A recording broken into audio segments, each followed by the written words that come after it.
Good morning. There's been a lot of questions on our little chicken group about treadle feeders. What are they? How do you use them? How do they work? What can you put in them? All that kind of stuff. So me and the chickens are going to do a quick run through. These are the girls I've just trained to use our treadle feeder. They're used to using a feeder like this, which is basically just an open little bucket of food, and so they didn't know how to use it. So here is the treadle feeder. Basically, it's a box. This one's a feeder-matic, and in the box there's like a little space here for all the food to go in, and down the bottom is where the food ends up. And if you notice, in that corner down there, there's a little bit of dried on food, which is one of the things you need to watch out for. So basically you fill this area up with food. The chickens come and they stand on this part here, and when they stand on it, it opens that little thing there, and they can access the food right down in there. So that's basically it.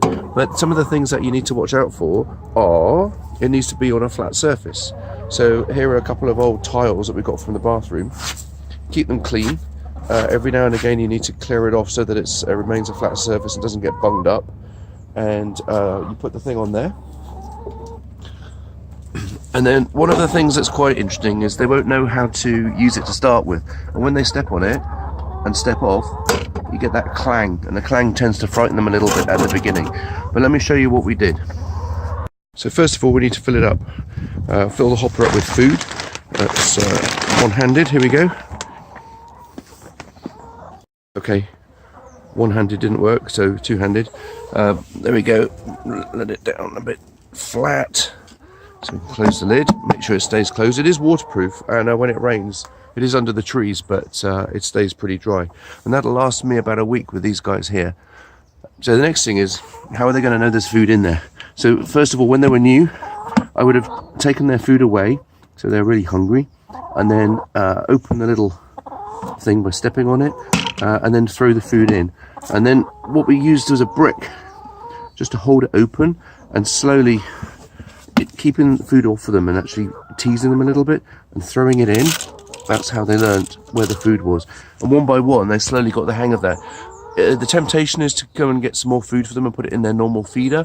But all that does, it stops them learning. And if they get hungry, they learn quite quick. So it did take about 2 or 3 days, but after that, they would go in on their own and take the food. And then after that, you take the brick away. And because they got used to feeding that way, the noise didn't really bother them. So it really is just a matter of staying with it, and you should be fine. So that's basically it. Clean it out every now and again. Let it get completely empty, so you can see if there's any stuck food at the bottom. You can clear that out. If you do wash it, make sure it's really, really dry before you put anything back inside. Otherwise it bungs up. So what could you put in it? Really only pellets. The pellets work quite well, and they stay separate. And they get all the way to the bottom without clogging up, as long as you keep it dry. If you put mash in, I just don't think it would work. It would get all clogged up, and it wouldn't work at all.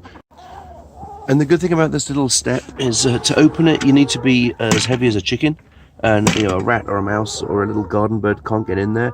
So we've got no rodent problems anymore. We used to have, and since we've moved to the treadle feeder, they've gone. We live right next to fields here. And I was expecting to have more of a rat problem, but honestly I haven't seen one for a few years since we've started to use this thing. That's the treadle feeder. While we're here, this is my new invention. This is our little watering thing, because the water needs filling up quite often.